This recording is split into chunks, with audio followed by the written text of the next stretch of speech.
A poprosila by som, keby prišli na parket svadobní rodičia, samozrejme náš mladomanželský pár, Barborka a Janko. A poprosím si aj niekoho z Teplici, nech sa páči, po nevestinej stránke. Ste sa k nám pripojili, poprosím o jeden veľký potlesk. Ďakujem veľmi pekne.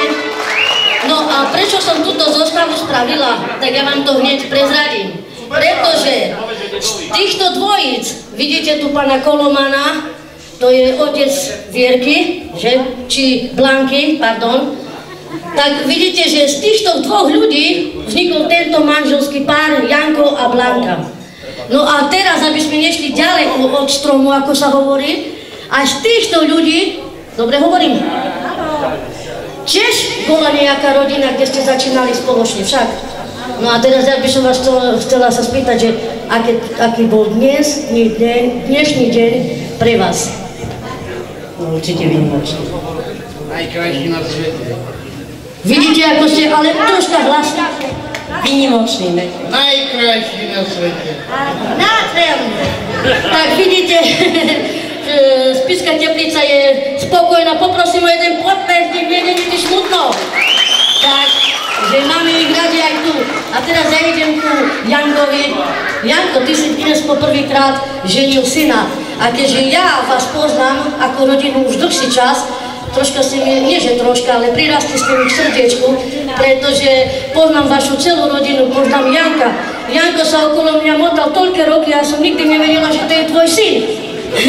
Ale v pohode, akože je to dobrý chlapec, aj vy ste skvelá rodinka, tak ja sa ťa opýtam, bol to dnešný deň pre teba výnimočný? Bol to výnimočný a je to udalosť pre mňa veľká. Pre mňa tiež krásny deň. Ja mám ho veľmi rád, ja že sa už oženil a... Prekrásny.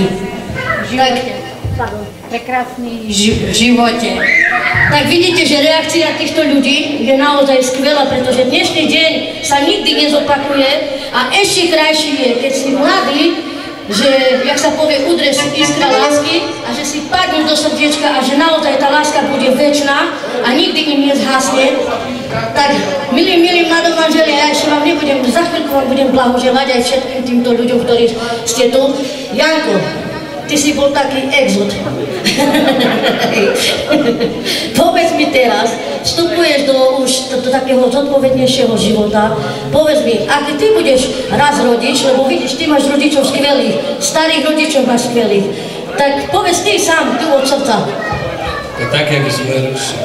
No vidíš, to sa mi páči, že ideš v šlapajoch rodičov a vidíš, tak to má byť, lebo kde je dobrý základ, tam je aj dobrý, jak sa povie, kde je dobrý základ, tam je aj pevný dom. Tak ja si myslím, že aj ty to budeš bývať v ňom, keď si ho zariadiš. Barborka, ty si tu host v Spišskej Belej. Nie, že host, už si tu domáca. Hej? Áno, už si ich, lebo dnešným dňom, naozaj dnešným dňom, tak v Teplici ste získali syna a v Spišskej Belej získali dceru. A ja viem, že Janko aj Blanka sú skvelí rodičia, aj vy v Teplici ste skvelí a že týchto dvoch mladých ľudí máte veľmi radi a že ich podporíte vo všetkom. Ja vám prajem, Janko a Barborka, nech sa vám v živote darí a ako som povedala, nech vám láska nikdy nevyhasne, nech to svetlo ohňa ide ďalej a nech sa to ocitne vo vašich deťoch, pretože naozaj sa blíži druhá generácia života vaša. Niečo príde lepšie, technika bude lepšia, deti budú vyspelejšie a ja vám prajem, aby vaša budúcnosť bola skvelá. Všetko najlepšie.